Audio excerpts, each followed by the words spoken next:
오늘 이 밤 우리에게 주시는 하나님의 말씀은 마태복음 16장 24절 말씀입니다. 마태복음 16장 24절 우리 한 절 말씀인데요.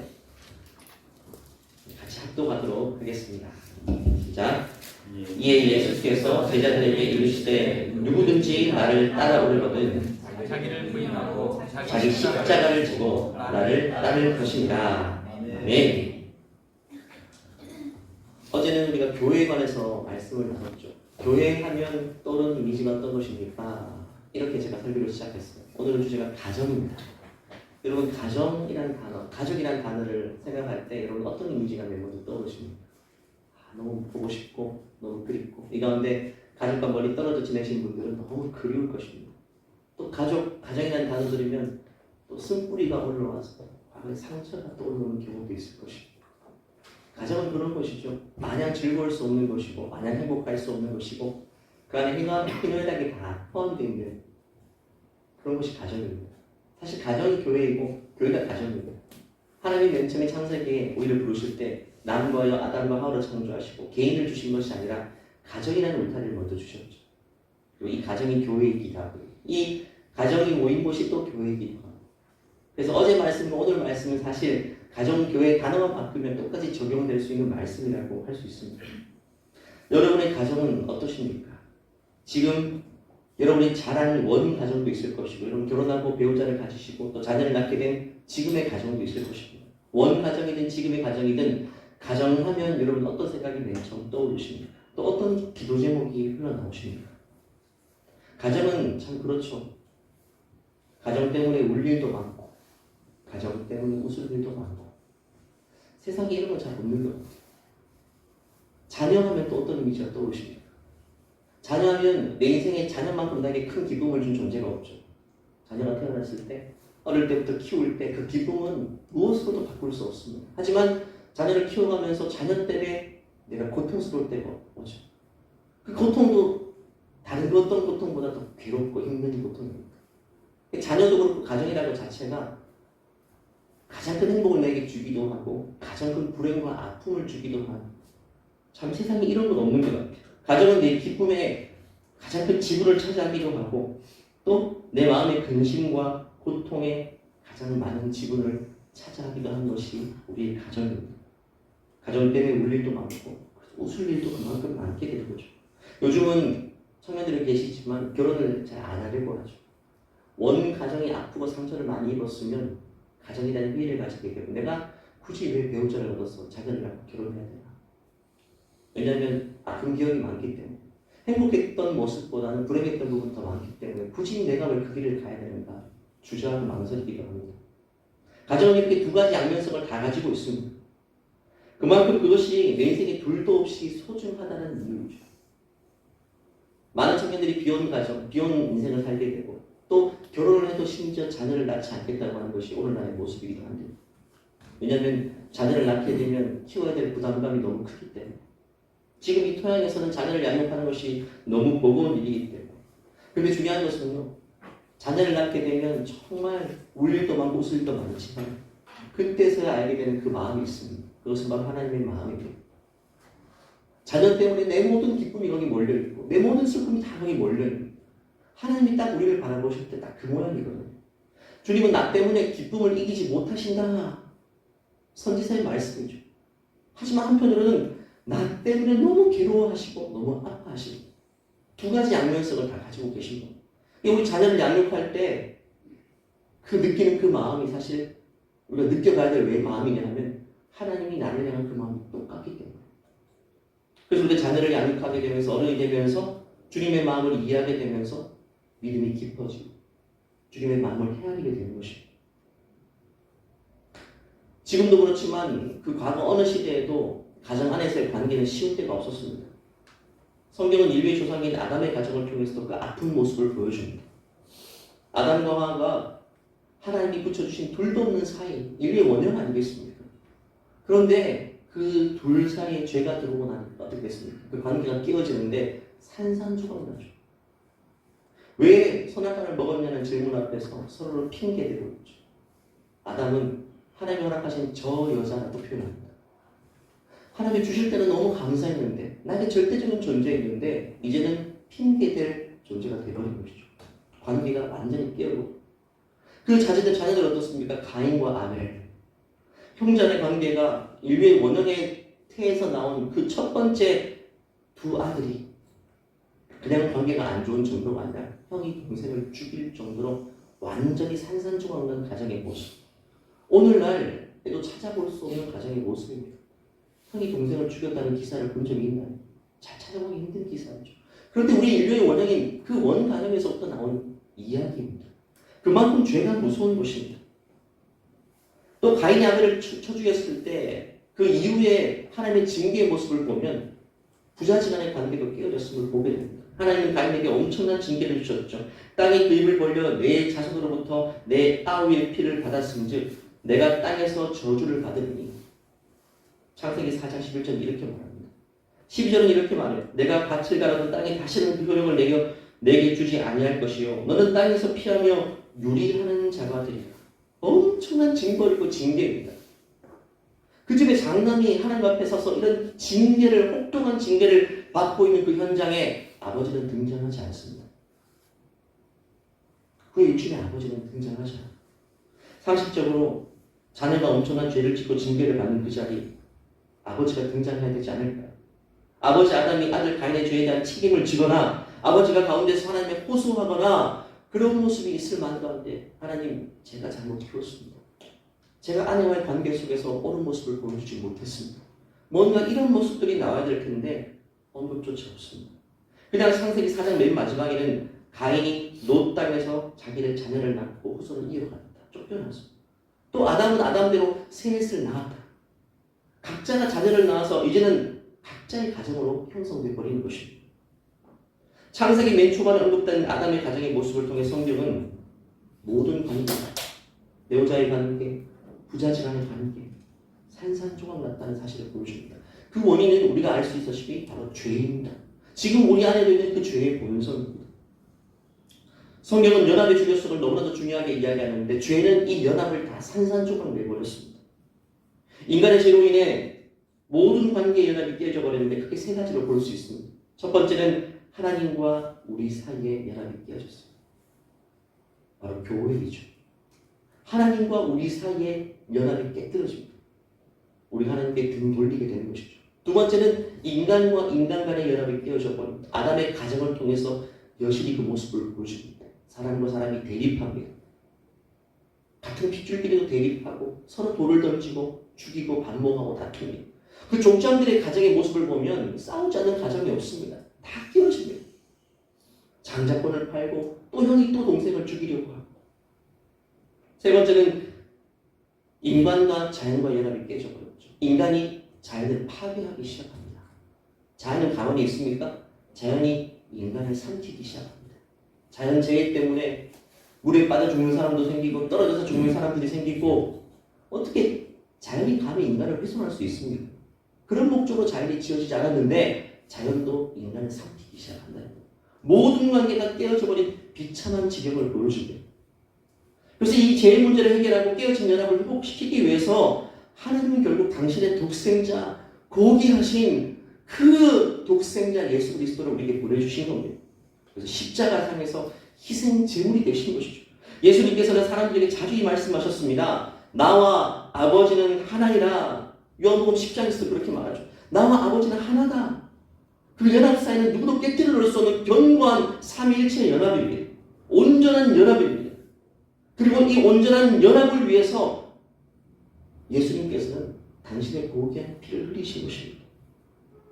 요한복음 17장 말씀 보면 예수님께서 잡히시던 그 밤에 대제사장적인 기도라는 유명한 기도를 합니다. 이런 기도문입니다. 마지막 유언처럼 예수님은 기도하셨어요. 그 기도의 내용을 보면 21절, 22절 같이 한번 읽어볼까요? 시작. 아버지여, 아버지께서 내 안에, 내가 아버지 안에 있는 것 같이 세상으로 아버지께서 나를 보내신 것을 믿게 하옵소서. 내게 주신 영광을 내가 그에게 주었사오니 이는 우리가 하나가 된 것 같이 그들도 하나가 되게 하여 함이니라. 예수님의 땀이 피가 될 정도로 기도하신 내용이 뭐냐 하면 우리가 하나 된 것처럼 삼위일체 하나님의 연합 그 모습처럼 저들도 하나 되게 도와주세요. 가정도 다 깨어졌고 교회도 깨어졌고 모든 것이 산산조각난 그 연합에 깨어져 버린 그 모습이 우리의 연합의 모습처럼 원래의 모습처럼 회복되게 도와주세요. 그리고 그 회복을 위해서 기도만 하신 것이 아니라 그 기도가 끝난 다음에 예수님은 그 회복을 위해서 뭘 하셨습니까? 십자가상에서 자신의 몸을 찢고 자신의 몸을 희생하시는 그 희생을 감당하실 것입니다. 결국 온전한 연합은요, 그 희생 위에 세워줄 수 있다는 사실을 우리 기억해야 됩니다. 희생 없이 연합은 없습니다. 예수님의 희생을 통해 우리는 하나님과 연합이 회복되었고 사람들과의 연합이 회복되기 시작했습니다. 그런데 우리는 여전히 죄의 본성이 있기 때문에 스스로 연합되었던 그 모습을 또 깨뜨리려는 모습이 있죠. 그렇기 때문에 소중한 관계 연합을 위해서 반드시 예수님처럼 우리 자신을 죽이고 자신을 희생하는 자기 십자가 지는 삶이 반드시 필요한 겁니다. 그래서 마태복음 16장 이렇게 말하는 것이죠. 이 예수께서 제자들에게 이르시되 누구든지 나를 따라오려거든 우리는 절대로 빈손으로 예수님을 따를 수 없어요. 자기를 부인하고 자기 십자가를 지고 우리가 예수님의 십자가를 지는 게 아닙니다. 우리의 몫의 십자가인데 그것은 바로 자기를 부인합니다. 자기를 부인하는 자기 십자가를 지고 주님을 따를 수 있다고 말씀하십니다. 깨어져 버린 연합을 회복하기 위해서는 반드시 우리는 우리 십자가를 지고 따라야만 그 연합을 회복받을 수 있다. 저와 여러분의 가정이 온전히 연합되고 하나 되기 위해서는 본래 하나님이 가정해 주신 그 진짜 행복을 회복하기 위해서는 반드시 가정 안에서 그 누군가는 자기 십자가를 지는 자기 희생이 필요하다는 사실을 우리 기억해야 합니다. 그렇기 때문에 우리 아버지들은요, 자기 십자가를 지고 가정의 대물을 열어야 됩니다. 저는 설교를 자주 이렇게 합니다. 가정 설교를 많이 하는 편인데 교회에서 집에 대문을 그냥 열어 제끼지 말라는 겁니다. 퇴근길에 대문 앞에서 1분이라도 장엄하게 기도하고 초인종을 누르고 배를 누르는 것, 번호키를 누르라는 것. 아버지들은 자기 십자가를 질 수 있어요. 가정의 연합을 위해서 기도를 통해 내가 십자가 지는 각오를 다하지 않으면 대문을 열고 가정으로 들어가면 안 되는 것입니다. 우리가 그 사실을 기억해야 돼요. 우리가 왜 하나 될 수 없는가? 하나님이 허락하신 이 가정의 모습, 너무 아름다운 모습인데 왜 우리는 이 원형에서 벌어져서 깨지고 다툼이 있고 아픔이 있고 상처가 있는가? 크게 두 가지 얘기예요. 내적인 이유는 바로 죄 때문입니다. 부모도 자녀도 다 죄로 인해 훼손되었습니다. 서로가 죄인입니다. 아빠도 엄마도 자녀도 다 죄인입니다. 죄인들끼리 사는 그 울타리 안의 가정의 모습이 멀쩡할 수가 있겠습니까? 다 자기중심적으로 관계를 맺고자 하기 때문에 내 태에서 나오는 내 아들과 엄마의 관계가 쉽지 않습니다. 다 자기중심적이니까. 죄의 본성이 있으니까. 두 번째 원인은요, 가정 안에서 관계는요, 너무 소중한 관계이기 때문에 사탄이요, 이 관계를 깨뜨리기 위해서 모든 것들을 집중 포함합니다. 사탄의 목적은요, 교회와 가정을 깨뜨리는 겁니다. 하나님이 주신 두 가지 공동체, 가정과 교회, 이것이 사라지면요, 구원의 방식이 구원의 방점은 회파되는 것입니다. 지금도 가정을 깨뜨리기 위해서, 지금도 교회를 깨뜨리기 위해서 사탄은 쉬지 않고 24시간 그 연구만 하고 있습니다. 그렇기 때문에 우리는 이 두 가지를 방비해야 되는 겁니다. 하나님, 저는 죄인입니다.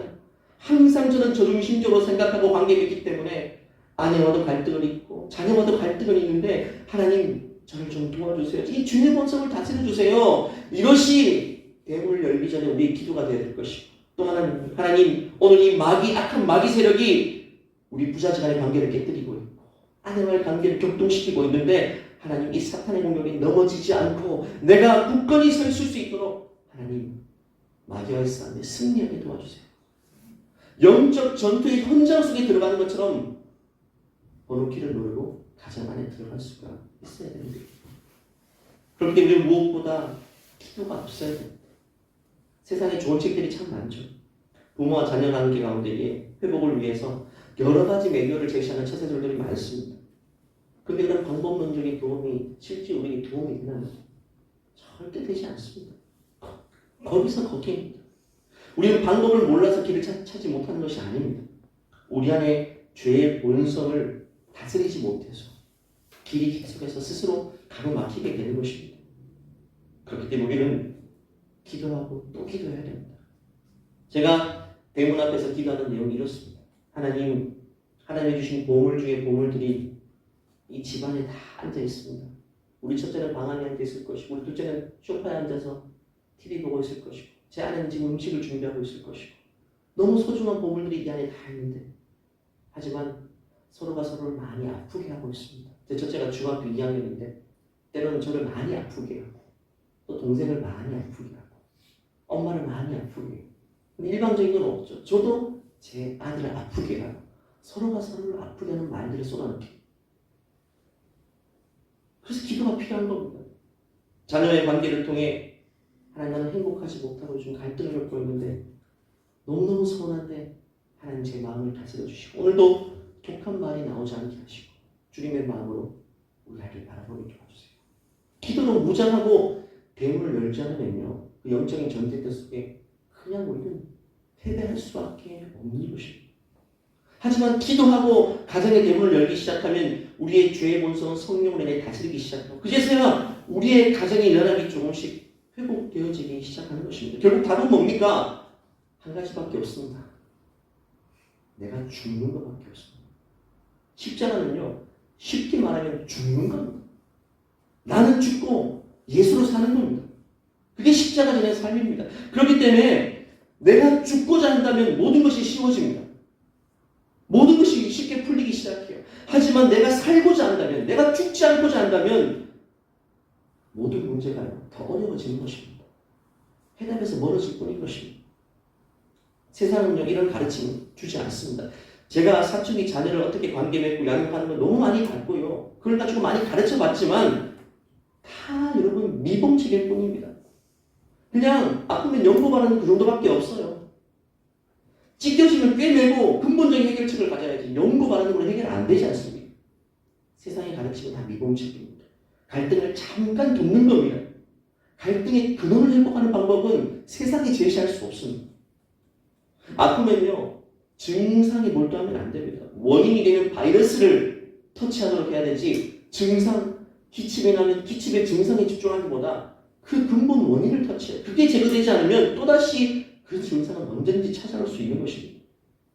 그렇기 때문에 갈등을 겪는 이 근본적인 원인을 터치하고자 우리는 내가 스스로 우리 가정 안에서, 내가 이 교회 안에서 십자가 지기로 결단하지 않으면 모든 방법은요, 아무리 노력해봤자 답에서 멀어질 뿐인 것입니다. 내가 가정의 십자가를 져야 된다는 것입니다. 예수님이 십자가가 하나님과 나의 관계를 화평을 이루신 것처럼 내가 져야 될 십자가가 우리 가정 안에서의 화평을 이루게 되는 것입니다. 십자가는 자기 희생, 자기 부인의 삶입니다. 그래서 마태복음은요, 십자가를 이야기할 때 반드시 자기 부인이라는 단어를 써줘. 다시 24절을 한번 같이 읽어볼까요? 시작. 이에 예수께서 제자들에게 이르시되 누구든지 나를 따르려거든 자기를 부인하고 자기 십자가를 지고 나를 따를 것인가. 자기 십자가를 액세서리처럼 달고 다니란 말이 아닙니다. 자기 부인이란 말입니다. 한국의 남자들은 이 자기를 부인하고 에다가 늘자를 빼고 읽더라고요. 자기 부인하고 같이 십자가를 지.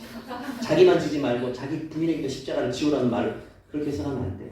자기를 부인하는 십자가를 말합니다. 먼저 남성들이 이 십자가를 져야 됩니다. 에베소 5장 25절 말씀 보면 남편들아 아내 사랑하기를 그리스도께서 교회를 사랑하시고 그 교회를 위하여 자신을 주심같이 하라. 엄청난 말씀 아닙니까?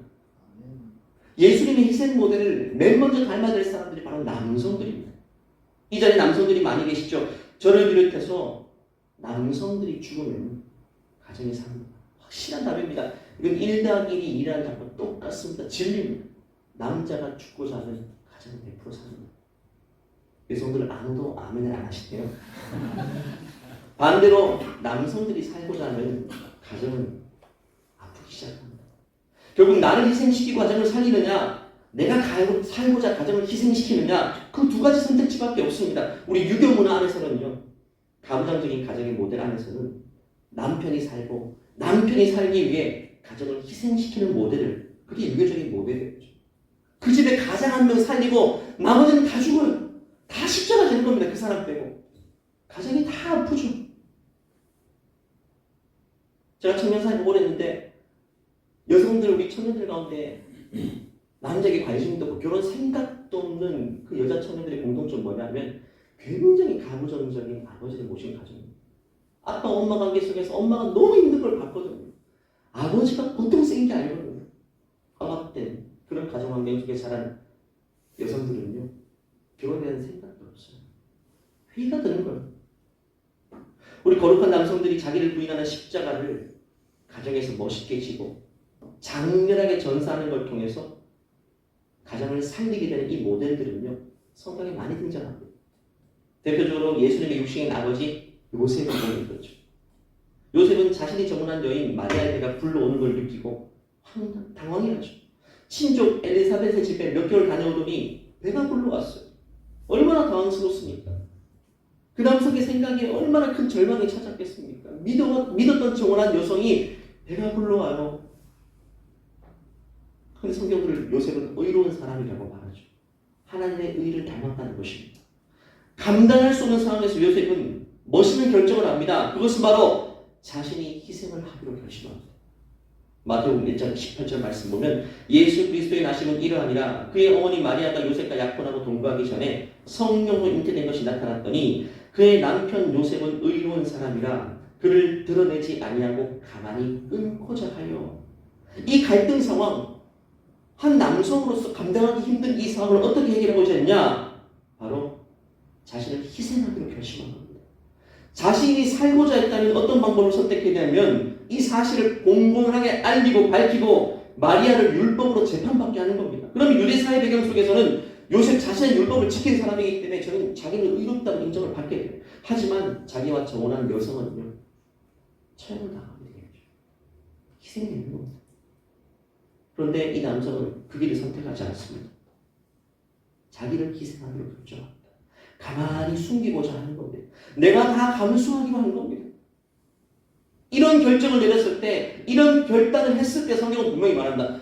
가만히 끊고자 하였을 때 갑자기 어떤 일을 합니까? 그 다음 20절 말씀 보니까 같이 읽어볼까요? 이 일을 생각할 때에 주의 사자가 현몽하는데 다윗의 자손 요셉아 내 아내 마리아 데려오기를 무서워하지 말라.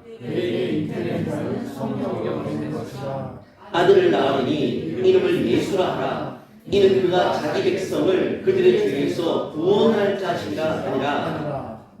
가만히 끊고자 하여 이 일을 결심했을 때, 내가 희생하자라고 결심했을 때, 선한 결단을 했을 때, 하지만 결단했지만 현실은 막막했어요. 하지만 그 작정을 했을 때 천사가 나타나죠. 현몽합니다. 오늘 나타납니다. 그러면서 깜짝 놀랄 만한 이야기를 하죠. 바로 성령으로 잉태되었다. 너 저번한 여성 약혼자 마리아가 너를 대신한 게 절대 아니야. 딴 남자 만난 게 아니야.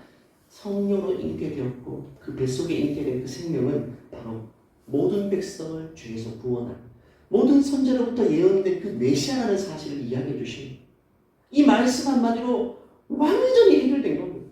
결국 내가 죽고자 한다면, 내가 십자가를 지기로 결정한다면 그때 하나님은요, 천사를 통해서라도 우리를 도와주신다는 사실을 기억해야 됩니다. 우리의 선택을 기뻐하시고 그 길을 열어주신다는 것입니다. 결국 요셉은요, 자신의 선택이 옳은 선택이었음을 알게 되고 그 길을 묵묵히 가게 되는 것입니다. 물론 그 길은 쉬운 길은 아니었습니다. 정혼한 남성이 임신한 여인을 데리고 다니는 것 엄청난 희생입니다. 하지만 이 멋있는 남성, 이 요셉의 희생의 배경을 통해 바로 아기 예수님이 탄생하게 되는 것입니다. 그리고 그 가정에 온전히 서게 되는 것이죠. 이 요셉의 작은 희생의 그림자가 결국 메시아의 탄생의 밑거름이 되게 된 것입니다. 요셉의 작은 십자가, 그리고 예수님이 인류를 구원한 십자가. 하나님이 우리에게 어떤 그림을 그려주고 계십니까? 우리 남성들이 십자가를 잘 듣는 것이겠죠. 이 시간 남성들끼리 이렇게 한번 인사하면 좋겠습니다. 우리가 먼저 죽읍시다. 우리가 아직 죽을 준비가 안 되신 것 같아요. 여기 몇 층이죠? 죽을 준비가 되셨습니까? 여러분, 세상도 우리 희생을 강요하지 않습니까? 직장에서 늘 우리 희생을 강요하죠. 죽으라고 합니다. 직장을 위해 죽도록 헌신하라고 합니다. 여러분, 그런 희생은요, 우리가 하면 안 되는 희생입니다. 그런 희생은요, 아까운 희생이죠. 하지만 가정을 위해 내가 죽어야 된다면, 가정을 위한 희생, 가정을 살릴 수 있는 희생이라면요, 그건 아깝지 않죠. 가정을 살릴 수 있다면 내 몸이 부서져 내가 십자가 지고 내가 다 깨어질지언정 그건 값진 희생 아닐까? 여러분 우크라이나가 지금 전쟁 중인데 우크라이나 선교사님의 보고를 얼마 전에 들었어요. 가슴 아픈 현실 이야기입니다.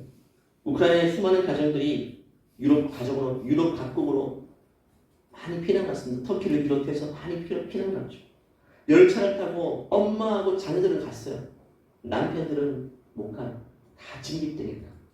그 열차에서 눈물이 이글하는 모습들을 우리 선교사님이 사진도 보여주시고 생생하게 이야기하는데 너무 가슴이 아프더라고요. 왜? 그 인상은 마지막 인사가 될 확률이 높잖아.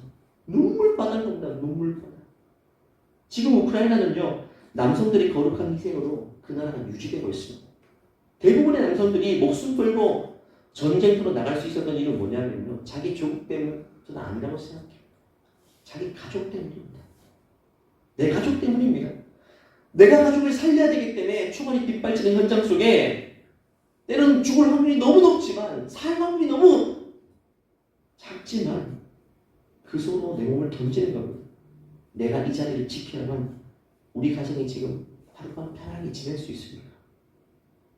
그 희생이 그렇게 값진 것입니다. 하지만 러시아의 남성들은 다릅니다. 가정을 지키기 위한 희생의 싸움이 아닙니다.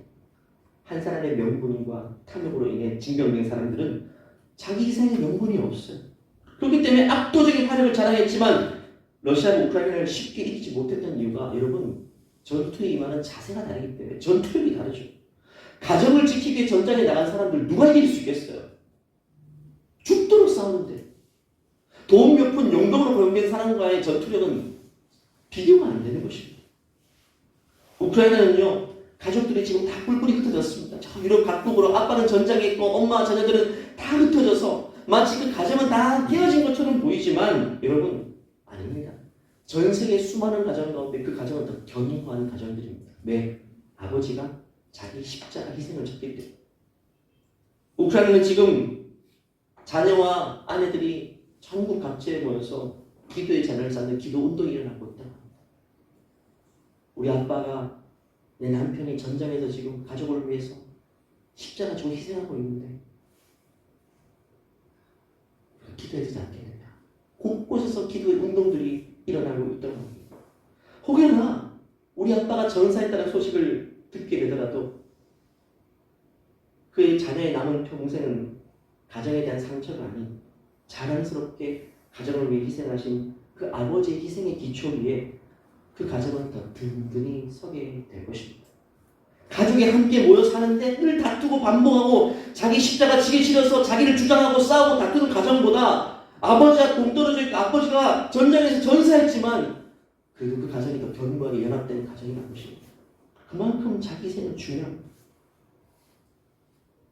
여러분 가정이 어떤 상황인가 그게 중요한 게 아닙니다. 어떤 환경에 처해 있느냐 그게 중요한 게 아닙니다. 가정의 아버지들이 가정의 어머니들이 자기 십자가를 지고 가정을 위해서 얼마나 희생할 준비가 되어 있는가. 저는 예배 때 이렇게 말한 적이 있습니다. 만약에 지금 여러분의 가정이 평안하고 화평하다면 누군가는 지금 엄청나게 자기 부인, 자기 희생의 십자가를 지고 있기 때문이라고 말합니다. 여러분 가정 지금 화평하십니까? 부부 사이십니까? 지금 행복하세요? 지금 행복하시다면 두 분 중에 한 명은 엄청난 십자가를 지고 있기 때문에 예. 십자가 지시기로 결정하셨어요? 자기 희생 없이 안 됩니다. 진짜 행복한 가정 여러분 한 명이 엄청 죽고 있는 겁니다.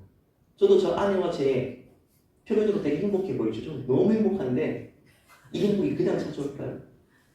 저는 엄청 죽고 있습니다. 제 모습에서 말하지만 정말 날마다 죽습니다. 저를 주장하지 않습니다. 제가 무조건 죽습니다. 그래서 우리 가정이 행복해요. 근데 감사하게도 저희 가정은 저 혼자 십자가 지지 않아요.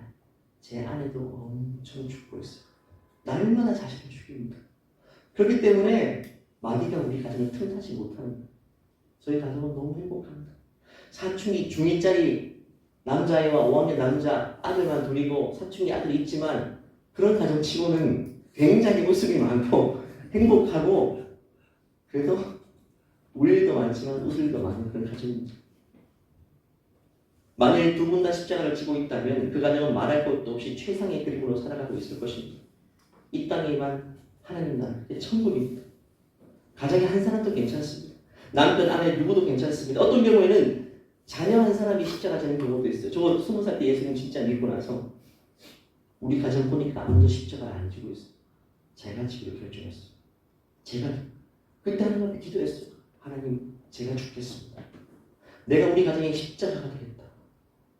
예수님이 그렇게 사신 것처럼 나도 우리 가정 안에서 그렇게 살아보겠다고. 나 하나 죽더라도 우리 가정을 살리고 싶었어요. 근데 저희 어머니는 믿음도 사실 많이 없었고요. 저희 아버지는 많이 거의 떠나 있었어요. 다툼도 많았습니다. 말할 수 없는 문제와 갈등이 참 많았어요. 많이 아팠습니다. 가정 안에서. 그런데 주님이 제게 십자가를 지라고 말씀하셨어요. 그때부터 가정을 위해 십자가를 지고 제 재단을 쌓기 시작했습니다. 저는 우리 저희 아버지 전도하기 위해서 매일마다 최소한 30분에서 1시간 아버지 안마해 드렸어요. 아버지가 좋아합니다. 아버지가 큰 차를 운전하시기 때문에 오늘 육체로 힘드시니까 날마다 마사지 이유가 없는데 이게 내 십자가입니다. 우리 아버지 제발 교회 좀 나오시면 좋겠다. 몇 년 동안 그렇게 했습니다. 그리고 제가 2005년도 27살 때 중국 서한에 2년 동안 선교할 때 그때 아버지가 교회 나오기 시작하셨어요. 몇 년 만에 열매를 본 겁니다. 하나님, 제가 죽으면 우리 가정에 산다고 약속하셨죠? 그럼 제가 몇 년이 되더라도 제가 죽겠습니다. 제발 우리 가정 살려주십시오. 지금 저희 아버지는요, 믿음이 너무 좋으십니다. 저희 어머니도 믿음이 완전히 회복되셔가지고 작은 교회 권사회장으로 몇 년째 섬기고 계십니다. 너무너무 저희 원 가정이 완전히 주님 안에 회복되어서 주님이 20대 때 눈물 흘리며 통곡하면서 제 아픈 가정을 보고 기도하면서 주님이 그림처럼 중간중간에 보여주셨던 그 아름다운 가정의 그 모습, 미래의 모습이 지금 현실이 되어 살고 있다는 것이 얼마나 감사한지 모릅니다. 이게 그냥 되는 것이 아니라 내가 죽기로 결단했을 때. 여러분, 건강한 가정이란 무슨 가정일까요? 가정에 최소 한 사람이 십자가를 지고 있는 가정을 건강한 가정이라고 합니다. 건강한 교회는 뭘까요? 곳곳마다 십자가 되는 성도들이 있다면 그 교회를 건강한 교회라고 말하는 것입니다. 부서마다 한 명씩만 있어도 돼요. 청년 중에 한 명만 있어도 됩니다. 그럼 청년 공동체가 화목되실 것입니다. 충분히 교회는 건강해질 수 있습니다. 한 사람의 희생제물을 통해 하나님은 교회를 살리시기도 한다는 것입니다. 우리 장로교 담임 목사님께서 교회를 십자가 지고 계시죠. 이 십자가가 홀로 지는 외로운 십자가 되지 않도록 정말 기둥 같은 많은 분들이 십자가 지고 계신 줄 알고 계십니다. 이 멋있는 십자가 지금처럼 여전히 멋있게 견고히 교회를 위해서 희생하는 아름다운 십자가를 끊임없이 지시기를 간절히 축원합니다. 내가 어떻게 살지라고 고민하면 답이 없어요. 하지만 내가 어떻게 죽지라고 고민하면 그때부터 놀라운 일이 일어나기 시작하는 것입니다. 여러분, 만약에 내가 십자가 지기를 결단하죠? 그럼 나는 죽게 될까요? 아닙니다. 예수님이 십자가 지시고 어떻게 되셨습니까? 부활하셨지 않습니까? 우리는 죽고자 결단하면 죽기를 내버려 두지 않으십니다. 결국 살게 되는 것입니다. 내가 십자가 지기로 결단하면 내가 죽는 게 아니라 결국 주님 나를 살려주십니다. 그 길이 진리의 길이고 옳은 길이기 때문에 나를 살리실 뿐만 아니라 내 가정과 내 교회를 함께 살려주신다는 겁니다. 남편이 예수를 믿지 않거나 아직 변화를 경험하지 못한 가정에서는 주로 가정의 어머니들이 가정의 십자가를 많이 지고 있죠. 여러분, 쉬운 게 아닙니다. 십자가 지는 것은 절대 쉬운 게 아닙니다. 내 자존심 다 내려놓아야 됩니다. 내 주장 다 내려놓아야 됩니다. 십자가는 외로운 길입니다. 내가 십자가 진다 해도 아무도 박수 쳐주지 않습니다. 남편이 당신 십자가 져서 고마워 이렇게 박수 치지 않습니다. 다 무시합니다. 박수보다는요, 조롱하는 소리가 더 많이 들립니다. 그런 어려운 길을 스스로 선택하고 계신 분들이 여기 계시다면 여러분, 힘을 내시기 바랍니다. 힘겨워도 뒤를 돌아보지 말고 그 길을 올곧게 가시기 바랍니다. 사람들이 인정해주지 않고 박수 쳐주지 않지만 주님이 여러분들 향해 박수를 아끼지 않고 계십니다. 정말 잘하고 있다. 착하고 충성된 종아, 너의 눈물의 희생과 기도를 통해 내가 반드시 너의 가정을 세울 것이고 너의 인생을 회복시켜줄 거다. 과거에 한 남편의 간증을 들은 적이 있습니다.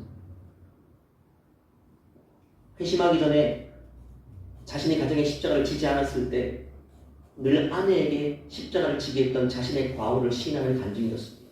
그분은 아내에게 교회는 다니더라도 재산은 지내야 된다고 말하면서 아내를 늘 힘들게 했습니다. 고부간의 갈등이 생기면 아내 편에 서기보다는 늘 어머니의 기분을 먼저 살피면서 어머니가 조금이라도 언짢아하시면 아내에게 싫은 말을 했다고 합니다. 그러면서 이런 말을 가장 자주 했다고 합니다. 내가 예수님 믿으니까 좀 더 잘해야지. 자기는 교회 안 다니면서 교회 다니는 아내를 향해서 시어머니와 갈등 속에 있으면 네가 예수님 믿잖아. 네가 교회 다니잖아. 네가 참아야지. 네가 예수님 믿으니까 네가 어머니 앞에서 참아야 되는 거 아니냐고. 이 말 들으면 어떤 생각이 들까요? 여성이 세상에서 제일 참기 힘든 말이 그 말 아닐까요? 와, 그건 진짜 정말 힘든 건 난이도가 1부터 10까지 있다면 한 10에 가까운 제일 참기 힘든. 안 믿는 남편이 이런 말 하는 것 진짜 공격이고 모욕입니다. 이 말은 감당하기 힘든 말. 우리가 십자가를 끝까지 지지 못하고 스스로 내려놓도록요, 마귀는 끊임없이 사람들의 말을 통해 우리 마음을 격동시킵니다. 남편의 그런 말들을 통해 내가 십자가 도저히 못 지겠다. 그때 또 십자가를 지고 있다가 그 십자가를 들고 휘두르기 시작하죠. 남편에게 휘두르고 머리를 깨버리고. 예수님도요, 십자가상에서 좋은 말을 들으셨나요? 아닙니다. 십자가에서 내려오고 싶은 그런 말을 들으셨어요. 누가복음 23장 36절 말씀 보면 메시아로서 어떻게 이런 수모를 당할 수 있나 한번 같이 읽어볼까요? 시작. 군인들도 희롱하면서 나와 신포도주를 유대인의 왕이면 내가 너를 구원하라 하더라. 갈림 현학자 중 하나는 너와 우리를 구원하라 하네.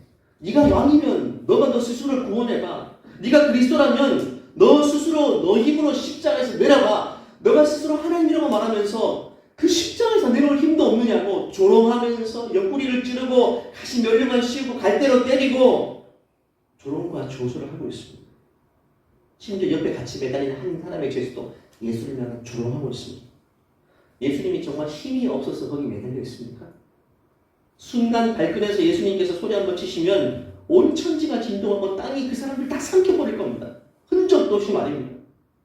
다 흘러 돌아갈 거예요. 근데 예수님은 참지 않을 수 있었지만 참는 길을 선택하셨죠. 십자가에서 내려오는 걸 선택하실 수 있었지만 십자가에서 숨을 거두는 것을 선택하셨습니다. 온갖 수모 속에서도 그 길을 묵묵히 가신 것입니다. 그것이 승리였고 그 일을 통해 영원 구원의 역사와 열매가 일어나게 된 것이죠. 우리 사랑하는 이 자리에 계신 거룩한 남성들, 여성들, 아버지, 어머니들, 또 청년들이요. 가정을 위해서, 교회를 위해서 내가 먼저 참고 내가 내 희생의 십자가를 지고 있다면 여러분 누가 어떤 말로 나를 조롱하든 내 마음을 몰라주든 여러분 힘을 내시기 바랍니다. 자존심도 내려놓으시고 내 주장도 꺾으시고 이 진리의 길, 옳은 길, 영광의 길을 묵묵히 가시는 여러분의 복된 걸음 되시길 간절히 축원합니다. 그렇다면 가정에서 남성과 여성이 좀 다른 십자가를 져야 돼요. 성경은 남성과 여성이 각자 역할을 감당할 때 그 가정은 하나님 나라가 이루어질 것이라고 말씀하셨어요. 짧게 이 말씀으로 마무리하기를 원하는데요. 먼저 남성의 역할입니다. 남성은 여러분 미국에서 갓 패밀리 운동이 많이 일어났었죠. 성경적인 가정의 원리를 다시금 회복하자는 운동이 갓 패밀리라고 그런 무브먼트가 일어났었습니다. 여기서 중요한 전제가 바로 가정이 바로 교회가 가정이라는 전제입니다. 하나님 뜻이 만드신 공동체는 가정과 교회인데 성격상 가정이 교회이고 교회가 가정입니다. 사실 구분하기 힘들어요. 가정은 하나님을 영광스럽게 예배하고 이 땅에 마신 하나님의 나라의 모습을 가시적으로 세상 가운데 드러내기 위해서 하나님이 지상에 세워놓으신 또 하나의 하나님 나라 그 그림인 것입니다. 그 가정이 모인 것이 우리가 흔히 말하는 교회인 것이죠. 이를 위해서 아버지가 이 갓패밀리 운동에서 가장 중요한 것은 아버지가 남성이 가정의 영적인 지도자로 서야 된다는 것입니다. 그래서 남성을 가정의 목회자로 세웠다는 관점 그게 정말 중요한 것입니다. 성경에서 묘사된 가정은요 하나의 작은 교회인데 그 작은 교회의 목회자가 누구인가? 바로 아버지인 것입니다. 남편인 것입니다. 그래서 남성의 역할 모델은 뭐냐? 목양자의 역할 모델입니다. 가정 구성원에게 영적인 꼴을 먹이고 영적 리더십을 가지고 옳은 방향으로 인도할 영적인 그런 목양자가 남성의 부르심입니다. 그런데 많은 아버지들이 이 책임을 감당하기를 주저합니다. 이건 내 책임이 아니라고 생각합니다. 이건 교회의 책임이지. 자신이 그저 가족들을 위해서 경제적인 부양만 하면 되지, 먹고 살 먹거리만 제공하면 되지, 이 정도 하면 아버지 역할, 남편 역할 다 했다고 생각해요. 그리고 월수 마귀가 이 시대에 준 이 자본주의, 이 시대에 준 속임수입니다. 먹여 살리면 끝이다. 내 임무 다 했다. 사실 여러분, 직장이나 교회 일은요, 다른 사람들이 대신 다 해줄 수 있죠. 하지만 가정에서 아버지 역할, 영적인 목회자 역할은 여러분밖에 할 사람이 없습니다. 경제적인 커버는요, 누가 구제할 수 있고 부양할 수도 있어요. 하지만 가정에서의 아버지만이 할 수 있는 역할, 남편만이 할 영적 목회자의 역할은 아버지가 손을 놓아버리면 할 사람이 없습니다. 그래서 저는 설교 때 이렇게 말한 적이 있어요. 지구촌교회 저는 담임 목사입니다. 지금 이제 3년 되었거든요. 하지만 저는 사실 이 지구촌교회 담임 목사로 부임하기 전에 먼저 한 교회 담임 목사였습니다. 교우들이 충격받더라고요. 왜 이제 그 사실을 말하냐고. 저는 사실 지금 2교회 담임 목사라고 밝혔습니다. 충격을 받더라고요. 이렇게 말했습니다. 저는 2009년부터 저는 저희 가정교회의 담임 목사로 부임해 지금 16년차 목회를 하고 있습니다. 지구촌교회 담임 목회는 이제 3년밖에 안 되었지만 저희 가정교회는 먼저 16년째 제가 목회를 하고 있습니다. 저는 사실 2교회 담임 목회입니다. 확실한 정체성을 가지고 있습니다.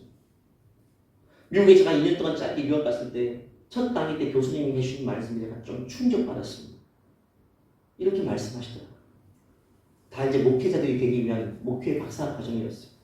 여러분은 어떤 교회의 담임 목사로 부임하든 그 사역지는 이임이 가능하고 사임도 가능하고 은퇴도 가능합니다. 언젠가는 사임할 수 있고 하나님이 부르신다면 다른 교회로 이임할 수도 있습니다. 하지만 여러분이 부임한 가정교회 그 목회지는 이임도 없고 사임도 없고 은퇴도 없는 곳입니다. 그 사실을 기억해야 됩니다. 그러면서 목회자들에게 여러분 어떤 교회를 목하기 전에 여러분 가정을 향한 목회자로 부름받았다는 사실을 완전히 이 한마디를 통해 각인시켜 주셨어요. 저는 지금도 이 사실을 잊은 적이 없습니다. 정말 그래요, 여러분. 여러분 여기 계신 남성들이 여러분 가정을 목회하지 않기로 결정한다면 대신해 줄 사람이 없습니다. 여러분만이 그 일을 할 수 있는 것입니다. 여러분이 그 역할을 하면 목자 없는 양처럼 가족 구성원들이 유리할 수밖에 없습니다. 남성이 가정에서 목회자로 사역을 할 때 특히 2가지를 생각해요. 첫 번째는 영혼의 꼴을 먹이는 목자 역할입니다. 꼴을 먹여야 돼요. 밥이 아니라 영혼의 꼴입니다. 내가 무리니 누구든지 나로 말미암아 구원을 받고 또는 들어가며 나오며 꼴을 얻으리라. 예수님께서 자신을 양의 문이라고 말씀하시면서 예수님을 통해 영혼의 꼴을 먹게 될 것이라고 이야기하죠. 예수님은 자신이 선한 목자임을 말씀하시고 목자의 가장 큰 역할은 양들에게 꼴을 먹이는 것인데 양들의 건강을 책임지는 일인데 결국 남성들의 제일 관심은 뭐냐면 내가 가정 목회자로서 내 아내와 자녀들이 과연 건강한 꼴을 먹고 있는가 살피는 겁니다. 늘 살펴야 돼요. 세상 가치관에 물들어서 세상의 꼴을 먹고 세상과 가치관에 혼란된 오염된 걸 먹고 지금 건강을 해치고 있지는 않는가를 살펴야 돼요. 제대로 된 풀을 먹고 있는가? 아내가 늘 집에서 드라마만 보고 세상의 가치관에 오염된 생각 속에 우리 아내가 지금 혼란에 빠져 있지는 않는가? 남편이 살펴야 됩니다. 남편이. 물론 볼 수 있죠. 너무 과하면 안 되는 거예요. 자녀는 남편이 살펴야 돼요. 시편 23편이 말씀하시죠. 여호와는 나의 목자시니 내게 부족함이 없으리로다. 그가 나를 푸른 풀밭에 놓이시며 쉴만한 물가로 인도하시는다. 풀이 좋은 곳으로 인도하는 게 목자의 역할입니다. 정말 중요한 역할. 좋은 영적인 양식, 건강한 초장.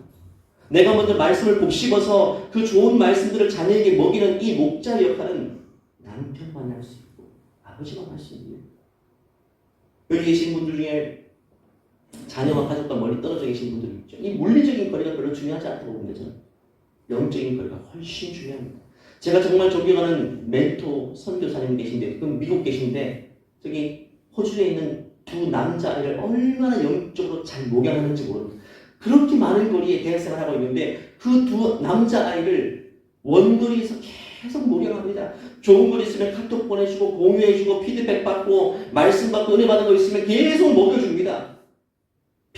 봤습니다. 그래서 우리 자녀들이 어떤 꼴을 먹고 있는지, 어떻게 교회 생활하고 있는지, 어떻게 영적으로 살아있는지를 늘 확인해요. 왜? 거리가 치고 반대 방향에 있지만 나는 우리 자녀를 여전히 목회해야 될 목양자니까. 그 일을 소홀히 하지 않는 것입니다. 교회의 역사를 봐도 청교도라고 불리는 우리 믿음의 선배들은 남성들이 가정에서 자신의 목회자라는 정체성을 확실하게 가지고 있었습니다. 늘 자녀와 남편의 아내의 모습을 살폈던 것이죠. 그래서 식탁의 자리는요, 가정의 말씀이 선포되는 강대상이 되었어요. 식탁은 강대상이었어요. 가정의 식사 시간은 육적인 양식뿐만 아니라 영적인 꼴을 함께 먹이는 오병이어의 현장이 되었던 것입니다. 가정의 식탁 자리가 아버지로부터 말씀이 흘러가고 영적인 교훈이 흘러가는 먹고 살만 찌는 자리가 아니라 영적인 부양을 누리는 그런 식탁의 유저가 되었던 것입니다. 그래서 바울의 서신을 보면요, 만일 무엇을 배우려거든 집에서 자기 남편에게 물을지니라고 말했어요. 초대기의 그 모습의 현실 속에서도 여전히 남성이 가정 목회자로서의 권위 있게 제대로 서 있었던 것입니다. 여러분, 제가 이 중요한 한마디 해드릴게요. 아내는요, 남편으로부터 말씀을 배우고 신앙의 지도를 받을 때 가장 안정감을 누립니다. 이 말 꼭 기억하십시오. 아내가 제일 안정감을 누리는 때는 언제 하면 남편으로부터 말씀을 배우고 신앙의 지도를 받을 때입니다. 너무너무 중요한 거예요. 한마디라도 권위 있는 영적인 말씀, 흐트러지는 마음을 붙잡아주는 권위 있는 하나님 말씀, 이 한마디 들으면 아내는 너무나도 안정감을 누리게 됩니다. 흔들리지 않습니다. 하지만 이 말을 해주지 못한다면 그냥 밥 먹었냐고, 건강 잘 챙기고 있냐고, 뭐 돈 필요하냐고, 이런 말이 아닙니다. 여러분, 이건 가정의 목회자가 아닙니다. 진짜 영적인 한마디입니다. 내가 오늘 말씀을 읽었는데 하나님 이런 말씀을 주셨는데 너희들과 공유하고 싶어. 여보 당신과 공유하고 싶어. 이 말씀 한번 읽어봐. 좋은 설교를 들었으면 오늘 주일 우리 담임 목사님 설교가 너무 좋으면 아내에게 자녀에게 공유해서 같이 듣게 하고 같이 피드백을 나눠야 되죠. 어땠냐고, 넌 어땠냐고, 어떤 분의 은혜를 받았냐고. 가부장적인 힘의 권위가 유교의 문화였다면 말씀으로 섬기는 겸손의 권위 모델이 바로 예수님께서 우리에게 친히 보여주신 그 모델인 것입니다. 두 번째는 예수님의 희생 모델을 따라 사는 목자의 역할입니다. 나는 선한 목자라. 선한 목자는 양들을 위하여 목숨을 버리거니와. 목자는요, 양을 위해 목숨을 버리는 자입니다. 말씀의 꼴을 먹일 뿐만 아니라 중요한 순간에 자신이 죽는 결단을 해야 되는 겁니다. 다윗이 그랬죠. 양과 야생 짐승이 자기 양들을 삼키려 할 때 자기를 내어줬잖아요. 싸웠잖아요. 사꾼은 목자가 아니 양도 재앙이 아니라 이리가 온 것을 보면 양을 버리고 달아나라니 이리가 양을 물어가고 또 해치니라. 남편을요, 제가 십자가지라는 말과 똑같습니다. 자기 스스로 희생의 모델이 되기로 결정한다면 그 모델을 통해서 하나님은 가정을 살려내실 줄 믿습니다. 그렇다면 끝으로 여성의 역할은 뭘까요? 남성은 가정의 목회자 모델. 여성은요, 여성에게 남성들이 보지 못하는 걸 볼 수 있는 사려 깊은 안목을 주셨습니다. 엄청난 촉을 주신 거죠. 잠언 31장 말씀하시죠. 현숙한 여인에게 주는 말씀. 같이 읽어볼까요? 시작. 자신의 집안 잘 보살피고 그의 자식들은 일어나 감사하며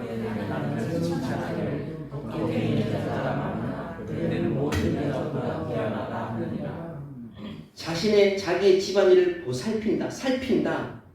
여성의 장점이 어머니로서 집안일을 잘 보살피고 남편과 자녀의 아픔과 문제를 잘 살피는 일을 하고, 여성들은요, 남성이 못하는 아주 세밀한 촉이 있지 않습니까?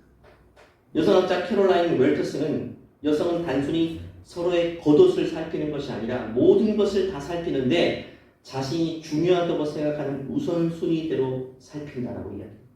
이건 맞습니까, 여성들? 내가 이 쌍꺼풀이 중요하다고 생각하는 사람은 쌍꺼풀 먼저 살피게 되고 헤어스타일 먼저 눈에 들어오게 되고, 여성들은 주로 상대방의 헤어스타일, 피부색, 옷과 액세서리, 그 다음에 복부 지방이라고 합니다. 복부 지방까지 살핍니까? 대단한 시력이십니다. 자기가 중요하다고 생각하는 순위대로 살피는데, 근데 그 모든 것들을 한눈에 스캔하는데 시간이 딱 0.1초가 걸린다고 말합니다. 컴퓨터로 따지면 정보 수집 능력과 연산 능력은 슈퍼컴퓨터급이라고 말하죠. 슥 하면 그게 싹 스캔된다는 뜻. 남자는 그런 시간이 절대 없죠. 하나님은 그런 능력을 여성들에게만 준 겁니다. 남성들은요, 보고 또 봐도 아무리 봐도 뭐가 달라졌는지 뭐가 변했는지 모릅니다. 그 진공관 컴퓨터 수준도 못 미치는 거예요. 여성들은 앞머리만 살짝 커트해도 단번에 스캔하죠. 다 파악할 수 있습니다. 지난주와 이번 주, 어제와 오늘 뭔가 눈빛만 달라, 우리 자녀가 뭔가 낌새만 달라져도 무슨 일이 있는가 딱 밝혀내는 게 여성만이 할 수 있는 촉입니다. 그 중요한 것은 하나님이 여성들에게 주신 탁월한 능력으로 대부분의 여성들은요, 상대와 자신을 끊임없이 비교하는데 그 능력을 사용한다는 거예요. 지혜로운 여성은 자신이 가진 그 섬세함으로 서로를 살피는 데 사용하지만 어리석은 여성은 그 탁월한 감각을 가지고 내 모습과 그의 모습을 비교하는데 그걸 사용한다는 거예요. 과거에 어떤 책에서 이렇게 본 적이 있습니다. 여성은 다른 여성을 위해 옷을 입는다. 여러분 이것도 맞습니까? 그 책에서 말하더라고요. 이건 여성이 쓴 책입니다. 남성을 위해 저는 여성들이 남성에게 잘 보이기 위해서 옷을 잘 입는 줄 알았어요. 그게 아니더라고요. 남성에게 더 매력적인 여성을 어필하는 것이 저는 여성이 제일 우선순위인 줄 알았는데 오히려 다른 여성들과의 관계 속에서 비교 우위를 점하기 위해서 옷을 더 잘 입는 거거든요. 여러분 맞습니다. 잘 모르겠어요. 그래서 저는 이 책을 보고 깨닫게 되었어요. 제 아내가 옷을 예쁘게 입고 화장을 고치는 이유가 저를 위해서가 아니라는 사실이 아닙니다. 다른 여성에게 예쁘다라고 어필하기 위해서. 실제로 그래요. 제가 늘 보는 제 옷은 집에서 입는 잠옷 아닙니까? 잠옷을 10년 동안 거의 안 산 것 같아요. 바뀐 적이 없습니다. 근데 밖에서 입는 옷은 계속 택배가 와요. 그러니까 내가 늘 보는 옷에는 별로 관심이 없고 남들이 보는 옷에 관심을 많이 쏟는다는 거예요. 그 덧붙이 이렇게 말하더라고요. 여성들은 여성들만 있는 곳에서 자신을 잘 꾸민다. 예를 들면 여대에서도 여성들은 자신을 오히려 더 잘 꾸민다. 여대에서 자신을 더 잘 꾸민대요. 제가 여대 가봤거든요.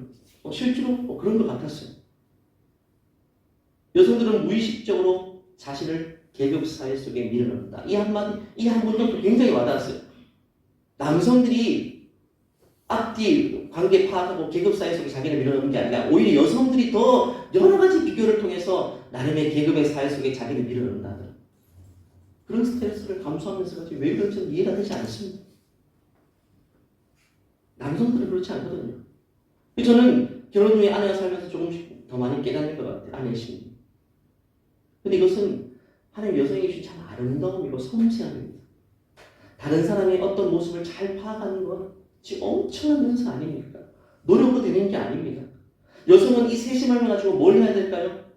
남편이 어떤 일로 힘들어할까? 자녀가 어떤 일을 고민하고 있는가? 이걸 잘 적재적소에 캐치해내서 가정의 보호자 역할을 하는 겁니다. 남성이 가정의 목회자였다면 여성은 가정의 가이던스 보호자 역할을 하는 겁니다. 누가 외부에서 침입한 흔적은 없는가? 그 놀라운 능력으로 그 일을 해야 되는 것입니다. 그래서 가정의 여성의 역할은 너무 중요합니다. 어머니와 아내 역할. 제가 목동 지역에서 목회를 하는데 많은 여성들, 물론 정말 믿음에 훌륭한 여성들은 그렇지 않습니다. 제가 말했던 이 여성의 역할을 잘 알지만 많은 여성들이 자녀 교육을 위해서 목동에 이주해서 늘 비교되는 게 뭡니까? 자녀 성적이죠. 그것 때문에 희비가 늘 엇갈리는데 자녀들이 그 엄마의 모습을 너무 힘들어하는 거예요. 내가 성적이 좀 잘 나오면 엄마가 너무 하늘에 붕 떠 있는 것 같고 내가 완전 밑바닥을 치면 세상 다 무너진 것처럼 절망하고. 그러니까 나의 어떠함 때문에 어머니의 희비가 엇갈린다. 이거는 자녀로서 굉장한 스트레스가 압박이거든요. 그때부터 자기가 제 인생 살지 못하는 겁니다.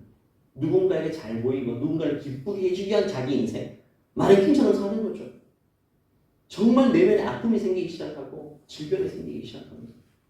그래서 여러분 제가 자주 이렇게 말하면 여성들은요 행복해야 됩니다. 가정에서 엄마가 늘 행복해야 돼요. 그래야지 자녀고 남편도 그 모습 보고 안정감을 느낍니다. 아까 제가 여성의 안정감 어디로부터 온다고 그랬죠? 남성이 말씀의 꼴을 먹일 때 영적으로 정확하게 진단해 줄 때. 근데 남성의 안정감은요 여성이 가정에서 너무 행복감에 젖어 있을 때, 이 가정의 울타리 안에서 너무너무 행복하고 있을 때 자녀도 남편도 그 모습을 통해 굉장히 안정감을 느낍니다. 저도 목회 현장이 쉽지 않잖아요. 새벽부터 나가서 계속 10시에 11시에 들어와서 너무 들어온다. 근데 아내가 너무 행복해 있어요. 제가 한동안 피곤했던 것이 다 사라집니다. 애들이 깔깔 웃고 놀고 있어요. 다 사라집니다. 그런데 10시 넘어서 집에 와보니까 사춘기 중2짜리 아들과 제 아내가 한바탕 해가지고 서로 얼굴을 붉히고 있고 서로 막 스트레스 받아서 박방에 있고 이 모습 보면 그때부터 스트레스가 배가 되는 거예요. 저는 제 아내가 행복해 있으면 제일 행복합니다. 여성들은 그 사실을 기억해야 돼요. 내가 어떻게 하면 스스로 행복감에 젖어 있을 수 있는가? 인지도 될 수 있는 것이 아닙니다. 샬롬 연속이 뭡니까? 부활하신 예수님께서 맨 처음에 샬롬, 어제 샬롬처럼 찬양했지만 샬롬 그냥 샬롬이 많은 것이 아닙니다. 샬롬이라고 말씀하시고 예수님 뭐라고 말씀하셨죠? 자기 십자가 상처를 보이셨죠. 평안할지어다 라고 상처짝으로 보이셨죠. 상처짝으로 보이셨어요. 결국 예수님의 십자가 내가 너를 위해서 희생했다. 이게 샬롬의 근본적인 이유가 되는 겁니다. 샬롬은요 문제의 현실이 샬롬이 아닙니다. 편안한 게 샬롬이 아닙니다. 평안과 편안함은 다른 것입니다. 평안은요 위로부터 오는 것이고 내가 나를 위해서 십자가 지신 예수님의 희생을 정확하게 인식하고 이해하고 나도 그 역할을 감당하기로 할 때 하늘로부터 내려오는 완전한 자유감이 평강인 것입니다. 여성들이요 집에서 드라마 보고 쇼핑하고 다 그런 건 아니겠지만 그럴 때도 있겠지만 그래서 많은 부분 남편을 출근시켜놓고 아들을 학교 보내놓고 말씀을 읽으면서 주님과 깊은 교제를 나누고 엄청난 평강과 행복감에 젖어 있어야 되는 겁니다. 그것이 가정의 보호자로서의 어머니의 가장 위대한 모습입니다. 말씀을 마무리하겠습니다. 저는 어머니들을 가정의 파수꾼으로 비유하고 싶습니다. 시편 보면 파수꾼에 깨어있음이 그 성의 성패를 결정한다는 말씀이 있죠. 물론 파수꾼은요 우리 하나님이시죠. 하지만 가정에서의 그 역할을 어머니들에게 위임하셨습니다. 성 가장 마치 레이더 기지 같은 겁니다. 적군이 침입할 때 파수꾼은 잠들면 안 돼요. 여러분. 깨어 있어야 됩니다. 파수꾼이 눈 뜨고 있어야지 가정이 편하게 잠자리에 드는 거죠. 어머니가 밤낮으로 기도에 불을 지펴놓고 있어요. 기도를 통해서 가정을 살펴야 되고 가정에 악한 것들이 침입해오지 못했는지 우리 자녀가 교우관계 속에서 힘들어하지 않는지 남편의 사업 때문에 어떻게 힘들어하는지 그 레이더망을 기도를 통해 가동하고 세밀하게 살피고 악한 것들이 침입하지 못하도록 대적하며 기도하고 기도의 재단을 쌓아내지만 가정이 평안함을 누릴 수가 있는 것입니다.